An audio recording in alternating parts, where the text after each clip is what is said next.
Bismillahirrahmanirrahim. Welcome to the class of Machine Design and CAD 1. So in last lecture we have been studying the stresses in the machine parts and what was the major causes of these stresses. आज जो है वो हम discuss करेंगे stresses इन composite bars के case को। Stresses इन machine parts को जब हमने लास्ट लेक्चर के अंदर डिस्कस किया था तो उसके अंदर हमने जो है वो simple tensile and compressive stresses को स्टडी किया। उसके बाद हमने उसका एनालिसिस किया upon single component of a machine. उसके बाद हमने एक छोटी सी मशीन का डिज़ाइन एनालिसिस जो है वो परफॉर्म किया। उसके बाद जो है हम कंप्रेसिव स्ट्रेसेस के ऊपर गए और सेम टेक्निक को हमने अप्लाई किया। उसके बाद जो है वो हमने क्रशिंग या बेयरिंग स्ट्रेसेस की बात की लास्ट लेक्चर के अंदर और उसकी जो डिज़ाइन प्रोसीजर था उसको देखा। Today we will be studying stresses in the composite bars.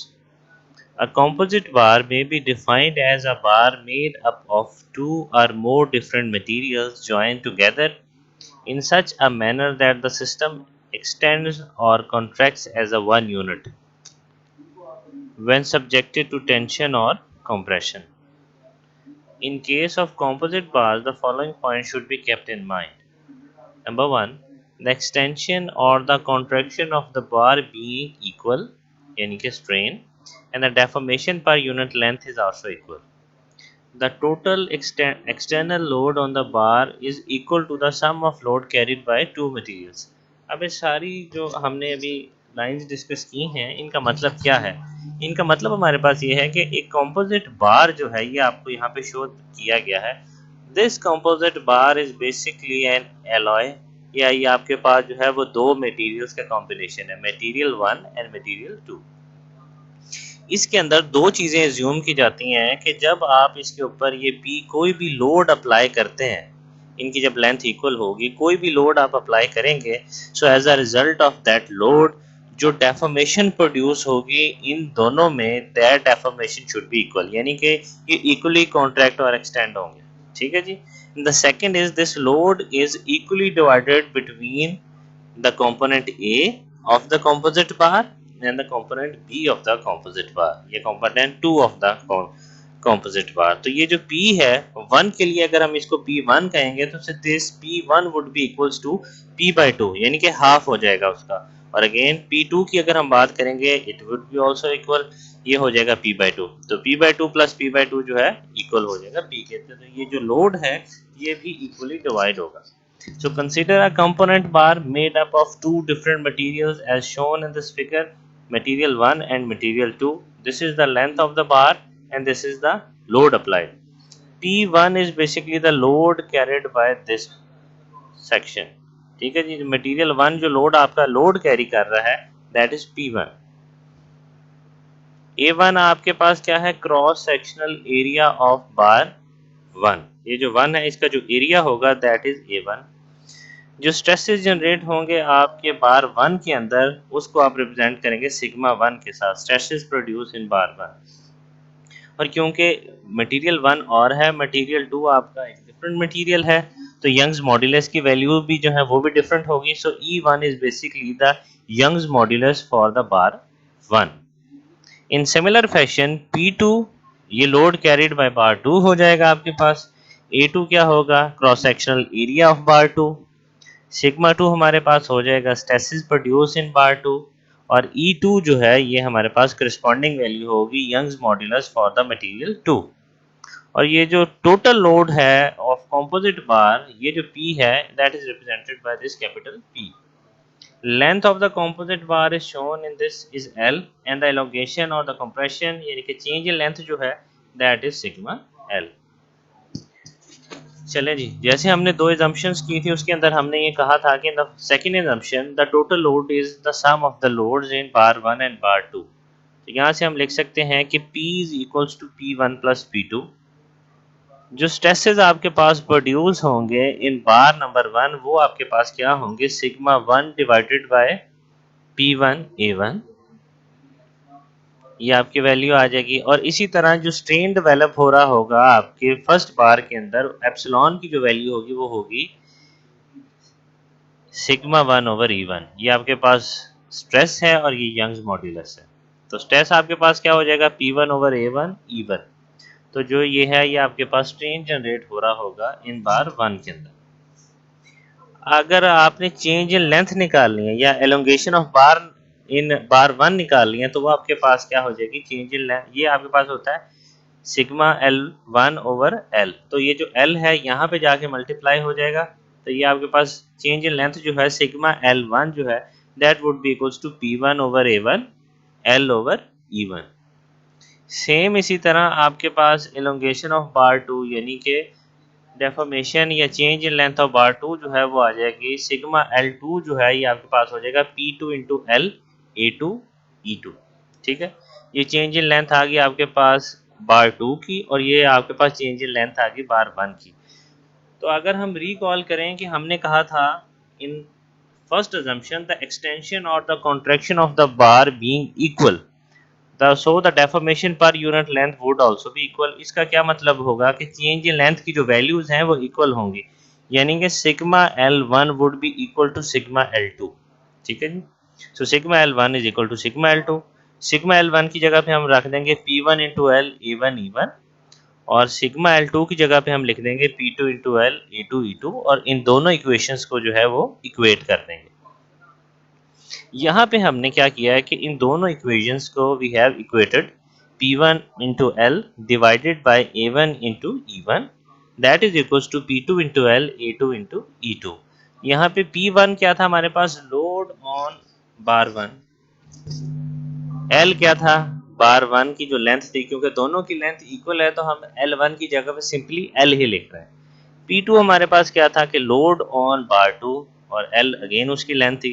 A1 था हमारे पास cross sectional area of bar 1, A2 था हमारे पास cross sectional area of bar 2, E1 was the Young's modulus for bar 1 and E2 was the Young's modulus for bar 2। तो हमने इनको equate किया, P को हम यहाँ से एक साइड पे ले गए, so P1 would be equals to your P2 multiply by A1 into E1 divided by A2 into E2। L जो है वो L से कैंसिल हो गया। सेकंड असम्पशन में हमने क्या कहा था जी, total load is sum of the loads on bar 1 and bar 2। हमने लिख दिया P1 into P2, P1 plus P2। P1 की वैल्यू P2 की टर्म्स में जो है हम ऑलरेडी निकाल चुके हैं, तो हम इस इक्वेशन के अंदर इसको पुट कर देंगे। तो ये P1 हमारे पास आ जाएगा P2 multiplied by A1E1 divided by A2E2 plus P2। यहाँ से हम क्या करेंगे कि P2 को कॉमन ले लेंगे। P2 को हमने कॉमन ले लिया तो ये हमारे पास इक्वेशन बन गई A1E1 A2E2 प्लस 1। अब हम इसका एलसीएम लेंगे। एलसीएम हमने लिया तो ये हमारे पास P2 जो है बाहर था एज इट इज, ऊपर हमारे पास आ गया A1E1 plus A2E2 divided by A2E2। तो ये हमारे पास वैल्यू आ गई है P2 की, सॉरी ये P की वैल्यू आ गई। ठीक है जी, P is equals to this. अब अगर हम इस साइड को यहाँ पे ले जाएं तो ये इक्वेशन जो है ये उल्टी हो जाएगी। यहाँ से हमारे पास P2 की वैल्यू निकल आएगी कि load on bar 2। So P2 जो है ये हमारे पास हो जाएगा P, ये वाला जो यहाँ P था मल्टीप्लाइड बाय दिस टर्म जो यहाँ पे जाके मल्टीप्लाई हो जाएगी। ये हमारे पास हो जाएगा A2E2 divided by A1E1 plus A2E2। ठीक है जी, ये हमारे पास P2 की वैल्यू आ गई। इसी तरह हमारे पास P1 की वैल्यू क्या आ जाएगी, that is equals to P। यहाँ पे हमारे पास A2 और E2 की जगह पे A1 और E1 आ जाएगा divided by sum of area and Young's modulus. ठीक है, तो हम इस इक्वेशन की मदद से एक कंपोजिट बार के अंदर value of the load on different bar जो है वो इजीली निकाल सकते हैं। अगर आपके पास P टोटल लोड तो गिवन होगा जो आपके ऊपर लग रहा है डिज़ाइन के केस में, तो हम सेपरेटली जो हमारे पास बार्स होंगे उनके ऊपर लोड की जो वैल्यू है वो कैलकुलेट कर सकेंगे with the help of these two equations. अच्छा जी, इसके आगे चलते हैं, आगे कैसे हम डिज़ाइन के प्रॉब्लम के अंदर इनकॉर्पोरेट कर सकते हैं इन चीज़ों को। इसके अंदर अगेन उसी जो हमारे पास फर्स्ट एजम्पशन थी कि चेंज इन लेंथ जो है वो दोनों का इक्वल होगा, तो ये sigma L1 is equal to sigma L2 ही लिखा हुआ है। सिग्मा L1 की वैल्यू हमारे पास क्या थी P1 इंटू L A1E1, और सिग्मा L2 की वैल्यू क्या थी, P2 into L A2 E2, ये वही लिखी हुई है। ठीक है जी। अब P1 ओवर A1 जो है ये आपके पास किस चीज़ की वैल्यू है, ये स्ट्रेस की वैल्यू है, सिग्मा 1 E1 ऐसे ही एल एल के साथ कैंसिल हो गया। इस तरह P2 A2 किसकी वैल्यू है, सिग्मा 2 की वैल्यू है, stresses in bar 2 divided by E2।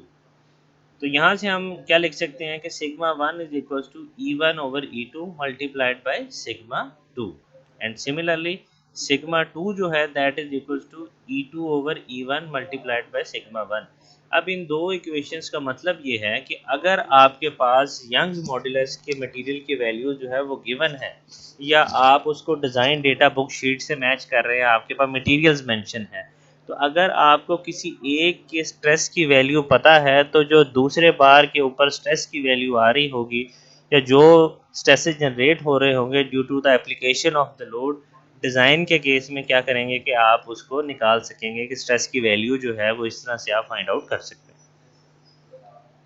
ठीक है जी, चले आगे चलते हैं। From the above equation we can find out the stresses produce in different bars. We also know that total load is equals to, second assumption जो थी P1 plus P2, इसको हम लिख सकते हैं sigma 1 A1 plus sigma 2 A2। ठीक है जी। तो अगर हमारे पास टोटल लोड गिवन है, ठीक है, वहां से भी जो है हम स्ट्रेस, एक एलिमेंट के स्ट्रेस की वैल्यू जो है वो निकाल सकते हैं अगर हमें दूसरे की नोन है, सिग्मा 1 A1 सिग्मा 2 A2। ठीक है जी। तो ये हमारे पास 4 से 5 इक्वेशंस हैं जो हम यूज करेंगे टू फाइंड आउट, या हम जब डिजाइन का प्रॉब्लम सॉल्व कर रहे होंगे related with the stresses in composite bars. Here this ratio E1 over E2 जो है, ये हमारे पास जो रेशियो है इसको modular ratio of two materials कहा जाता है। ठीक है जी, क्योंकि ये दोनों मटेरियल्स के यंग मॉड्यूलस की वैल्यू है। इससे रिलेटेड जो है एक डिज़ाइन का प्रॉब्लम है, इसको देखते हैं इसके अंदर क्या चीज़ें हमें कही गई हैं, क्या क्या फाइंड आउट करना है। अ बार ऑफ 3 मीटर लॉन्ग, यानी कि जो एल है आपका वो उसकी वैल्यू देती है आपको कि ये 3 मीटर का एक कंपोजिट बार है जो made up of two materials है। वन इज कॉपर, यानी कि वन जो था वो कॉपर है, having the value of E यानी कि यंग मॉड्यूलस की value that is 105 giga newton पर metre square, and the other of steel, ये जो टू था that is steel whose value is Young's modulus is 210 giga Newton per meter square। चलें जी, E of copper भी दे दिया है, E of steel भी दे दिया है, L जो है LC and LS are equal, that is 3 metre, यानी कि ये लेंथ है कॉपर की और स्टील की। उसके बाद हमें क्या दिया जी, each bar is 25 mm broad, यानी कि ये जो है आपके पास इतना चौड़ा है, एंड 12.5 mm थिक, और इसकी जो थिकनेस है पीछे की तरफ दैट इज 12.5, ये एरिया है इसका, विड्थ इनटू थिकनेस। ठीक है जी, दोनों एलिमेंट्स की हमें वैल्यू दे दी। This compound bar is stretched by a load, इसके ऊपर जो लोड लगाया है इस कंपोजिट बार के ऊपर, उसकी जो वैल्यू हमें गिवन है that is 50 kilo newtons. Find the increase in length of the composite bar, यानी कि चेंज इन लेंथ हमने फाइंड आउट करना है, सिग्मा एल सी कॉपर के लिए भी और सिग्मा एल एस जो है वो स्टील के लिए, क्योंकि ये कंपाउंड बार है तो चेंज इन लेंथ भी जो है हमारे पास इक्वल होगी। And the stresses produce in steel and copper, sigma C find करेंगे और सिग्मा एस फाइंड करेंगे। The length of copper as well as steel bar is 3 metre each, तो उसने बता दिया कि दोनों की जो इनिशियल लेंथ है that is 3 metre. So first parameter is you have to find out the increase or change in length। सबसे पहले हम एरिया निकालेंगे, दोनों का एरिया इसलिए सेम है बिकॉज दोनों के लिए विड्थ और थिकनेस की वैल्यू सेम है, 25 mm एंड 12 mm, इनको हम ब्रेड्थ इनटू थिकनेस मल्टीप्लाई कर दिया तो that is area 312 mm square. अब जैसे हमने लास्ट इक्वेशन जो थी वो पढ़ा था कि हमने लोड अगर अलग अलग निकालना हो तो कैसे निकालेंगे, P ऑफ स्टील जो है, P ऑफ कॉपर जो है that is equal to total load multiplied by A C plus A S, ये सारे पैरामीटर जो हैं ये हमें नोन है। एरिया क्योंकि दोनों की विड्थ और थिकनेस की वजह से सेम था तो ऊपर से और नीचे से कॉमन ला के आप एरिया को कट कर सकते हैं क्योंकि एरिया सेम है। तो इक्वेशन और सिंप्लीफाई हो गई हमारे पास, P multiplied by E C divided by E C plus E S, दोनों की यंग मॉड्यूलस हमें पता है, उनको टोटल लोड से मल्टीप्लाई किया और डिवाइड कर दिया यहाँ पे जो पी ऑफ कॉपर आएगा, यानी कि जो कॉपर के बार के ऊपर लोड लग रहा है उसकी वैल्यू है 16.67, और टोटल लोड हमारे पास कितना था 50 में से इस वैल्यू को माइनस कर देंगे तो हमारे पास जो लोड स्टील ने शेयर किया है उस कॉम्पोजिट बार के अंदर उसकी वैल्यू आ जाएगी, दैट इज़ 33.33 किलो न्यूटन। तो एक कॉम्पोजिट बार के अंदर देखें कि दोनों का जो सम है that would be equal to the load, but it doesn't mean that के जो लोड है वो इक्वली डिस्ट्रीब्यूटेड होगा because of this property E Young's modulus दोनों मटेरियल्स का डिफरेंट है, हालांकि एरिया भी सेम था लेकिन क्योंकि स्ट्रेंथ की वैल्यू दोनों की डिफरेंट है इसकी वजह से जो है लोड बेयरिंग कैपेसिटी भी जो है वो डिफरेंट है। कॉपर जो है वो 16 और ये 33%, ऑलमोस्ट 70% ऑफ द लोड जो है वो स्टील बर्दाश्त करेगा और 30% जो है वो आपके पास कॉपर बर्दाश्त करेगा। अब चेंज इन लेंथ निकाल लेंगे वो, क्योंकि दोनों के केस में सेम आएगी क्योंकि वो हमारी एजम्पशन है। सो सिग्मा एल जो है that is equal to P C L C A C E C या P S L S A S A S, इन दोनों में से किसी एक के अंदर आप वैल्यू पुट करके चेंज इन लेंथ की वैल्यू दे देंगे और जो चेंज ऑफ लेंथ है वो 1.5 यानी कि 1.5 mm आपका चेंज आएगा, वेरी माइन्यूट चेंज। उसके बाद जो तीसरी चीज़ उसने हमें कहा था वो कहा था कि जो स्ट्रेस की वैल्यूज़ हैं वो आपने फाइंड करनी है कि जो स्ट्रेसेस प्रोड्यूस हो रहे हैं दोनों मटीरियल्स के अंदर। तो हमने क्वेश्चंस पढ़ी थी कि अगर हमने स्टील का या मटेरियल 2 का फाइंड आउट करना है तो उसका Young modulus divided by second material multiplied by the stress value of that material. So sigma S जो है that would be equal to E S C S multiplied by sigma C. दोनों की values put कर देंगे, उसको multiply कर देंगे। अब सिग्मा सी भी अननोन है, सिग्मा सी को एज इट इज रहने दें, इन दो की वैल्यू पुट कर दी तो ई सिग्मा एस को सिग्मा सी की टर्म्स में लिख दिया, यानी कि स्ट्रेसेस ऑफ स्टील को हमने स्ट्रेसेस ऑफ कॉपर की टर्म्स में लिख दिया। अब दूसरी क्वेश्चन हमारे पास क्या थी, P equal to P S plus P C, इसमें sigma S A S plus sigma C A C. यहाँ पे जो सिग्मा एस की वैल्यू है इसकी जगह पे ये हम लिख देंगे 2 सिग्मा सी। टोटल लोड हमें नोन है, यहाँ से हमारे पास फर्स्ट वैल्यू आ जाएगी सिग्मा सी की। तो सिग्मा सी को हमने जब सॉल्व किया दैट वैल्यू है 53 मेगा पैस्कल।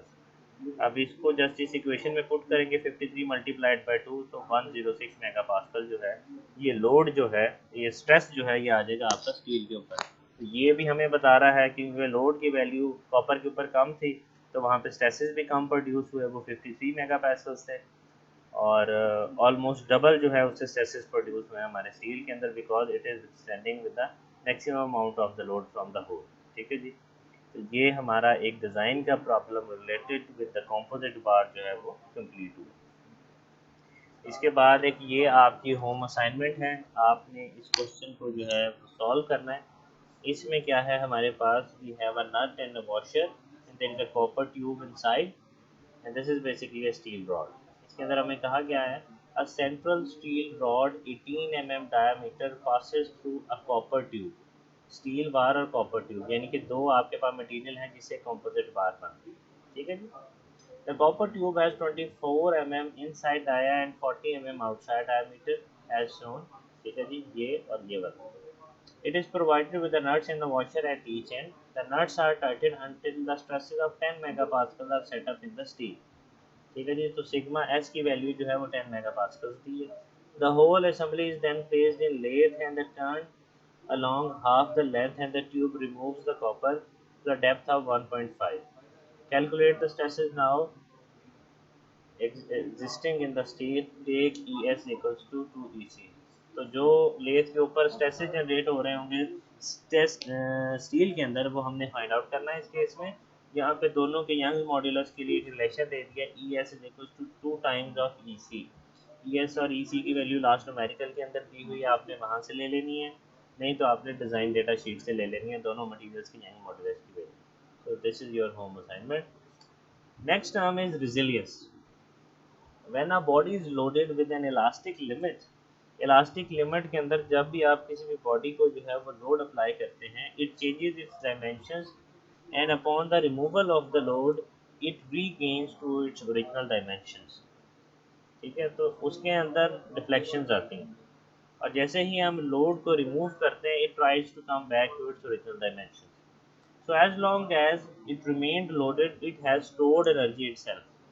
तो जब जब तक हम उसके ऊपर लोड की वैल्यू अप्लाई कर ही रखते हैं तो उस केस में क्या होता है कि उस वक्त तक जो है एनर्जी स्टोर रहती है आपके मटेरियल के अंदर, and upon removing the load energy stored is given of, ये आपको वापस मिल जाती है, जैसे आपके स्प्रिंग के अंदर होता है। This energy which is absorb in a body when strained with elastic limit, इस चीज़ को याद रखना है कि इलास्टिक लिमिट तक जो एनर्जी एब्जॉर्ब की है इसकी बॉडी ने और वापस कर दी है मटेरियल ने आपको upon the removal of the load, that energy is known as strain energy. The strain energy is always capable of doing some work, जाहिर है जैसे आपने रिमूव किया उसने वर्क डन दे दिया। The strain energy stored in a body due to the external loading within the elastic limit is known as resilience of the material, कि आपका मटेरियल जो है वो कितना resilient है, how much energy it can absorb, and the maximum energy which can be stored in a body up to the elastic limit is called the proof resilience. The proof resilience per unit volume of the material is known as modulus of resilience. तो energy को अगर आप per unit volume कर देंगे तो ये आपके पास जैसे यंग्स मॉड्यूलस है, मॉड्यूलस ऑफ रिजिडिटी है, तो ये मॉड्यूलस ऑफ रेजिलियंस बन जाता है। And it is an important property of the material and gives the capacity of the material to bear the impact at the end the shock. तो for the very short interval of time जो load apply होता है आपके material पे, उसको ये absorb करने की एक कैपेसिटी है आपके मटेरियल की, इसको रेजिलियंस का नाम दिया गया है। मैथमेटिकली ये किस तरह से है, mathematically strain energy stored in a body due to tensile और द कंप्रेसिव लोड और रेजिलियंस। सो ये आपके पास होती है U is equal to sigma square into V divided by 2 E. Modulus of resilience जो है ये आपके पास क्योंकि पर यूनिट वॉल्यूम होता है तो वी से कट जाएगा, तो ये हमारे पास सिर्फ बच जाएगा सिग्मा स्क्वायर ओवर 2 ई। सिग्मा जो है ये स्ट्रेस की वैल्यू है, कंप्रेसिव और टेंसाइल, वी है ये वॉल्यूम ऑफ द बॉडी है, and E is the Young's modulus. इसी तरह अगर आपके पास कंप्रेसिव लोड की जगह पे शियर लोड है तो ये जो आपके पास मॉड्यूलस ऑफ रेजिलियंस है ये हो जाएगा आपके पास टॉ स्क्वायर ओवर 2c। जो टॉ है ये आपके पास शियर स्ट्रेस है, and C is basically modulus of rigidity. और इसी रिलेशन में अगर आपके पास शियर की जगह पे टॉर्जनल लोड है तो ये इक्वेशन बनेगी टॉ स्क्वायर ओवर 4c, 2c की जगह पे। तो ये इसके लिए बेसिकली आपके पास तीन मैथमेटिकल फार्मूलाज हैं। एनर्जी अगर आपने निकालनी है तो एनर्जी का फार्मूला आपके पास ये है, U is equal to sigma square multiplied by volume divided by 2 times of Young's modulus. अगर आपने मॉड्यूलस ऑफ रेजिलियंस निकालना है रेजिलियंस एनर्जी की बजाय, तो ये आपके पास हो जाएगा सिग्मा स्क्वायर ओवर 2 ई। अगर बॉडी शेयर लोड में है तो ये आपके पास हो जाएगा टॉ स्क्वायर ओवर 2 सी। और अगर आपकी बॉडी टॉर्जियन के अंदर है तो आपके पास इसकी वैल्यू जो है that would be equals to tau square over 4c। This is a numerical which is related to the strain energy problem. A wrought iron bar of 50 mm in die की value आपको दे दी है, and 2.5 mm long, तो इसकी length दे दी है। Transmits a shock energy of this, ये एनर्जी की वैल्यू दे दी है। Find the maximum instantaneous stresses and the elongations, stress की वैल्यू आपने निकालनी है, स्ट्रेन एनर्जी उन्होंने दे दी है, पीछे वाला फार्मूला हम अप्लाई करेंगे। यंग मॉड्यूलस की जो वैल्यू है ई जो है दैट इज 200 गीगा न्यूटन पर मीटर स्क्वायर। ठीक है जी। So again this is your home assignment, ये दो चीज़ें जो है वो आप सॉल्व करेंगे नेक्स्ट क्लास के अंदर जो है आप ये लेके आएंगे। तो thank you so much, that is all from today's lecture. I hope you have understood the terms that are related with the composite bar। और composite bar और strain energy से related जो प्रॉब्लम है आपके नेक्स्ट लेक्चर के लिए, वो भी मैं आपके साथ जो है उसकी डिज़ाइन शीट आज शेयर कर दूँगा। थैंक यू सो मच, अल्लाह हाफिज़।